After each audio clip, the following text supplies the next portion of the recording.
The second question kind of follows through on this. So when you're resurrected and you have the law written on your heart,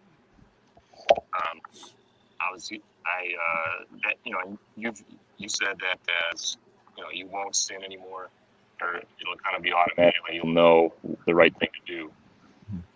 I'm trying to understand how that interacts with when Satan is released again after the 1,000-year reign, and more people will be deceived. Are these people that are outside of the New Jerusalem, or can you? Those are the people that have been repopulating the earth during millennial reign, living outside the New Jerusalem. They're regular mortals. They did not take part in the first resurrection. Right. They survived the day of the Lord, but they were unbelievers. But they were deemed sheep at the Matthew 25 sheep and goat judgment when Yeshua actually comes down to the ground with his kingdom and draws all the nations to him for judgment. So that's why the Matthew 25 happens at the beginning of millennial reign. Those who are deemed sheep, they get to live. So this is like when any king takes over a nation, you come in, you have all the people of that nation come before you, and you evaluate how can you either can use these people or you can weed out those who are seditious.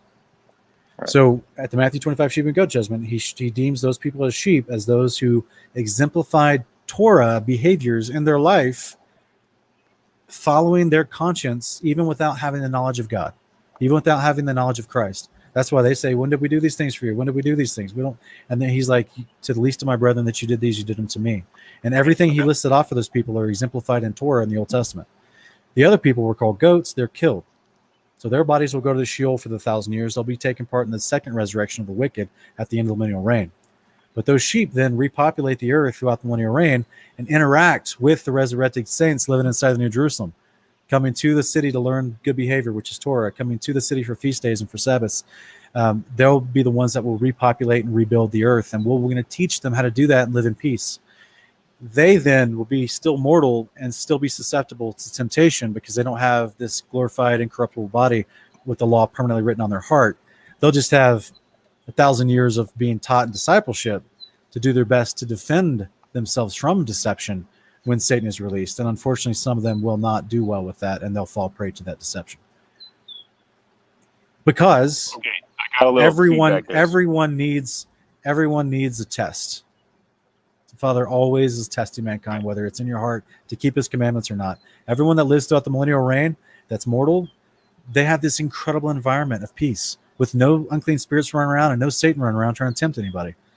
And all these resurrected saints with this royal priesthood going out and teaching them how to walk in love. They're going to have the most pristine environment ever. No natural disasters, no sickness, no diseases. That's why in Isaiah and Zechariah talks about the person that dies at the age of 100 will be as if he was a child. It'll be a great sadness because everyone's going to have access to the water of life that flows out of the New Jerusalem, and they're going to start living long ages again like before the flood. There's a lot to it, brother. I'm trying to give you a super quick cliff notes, but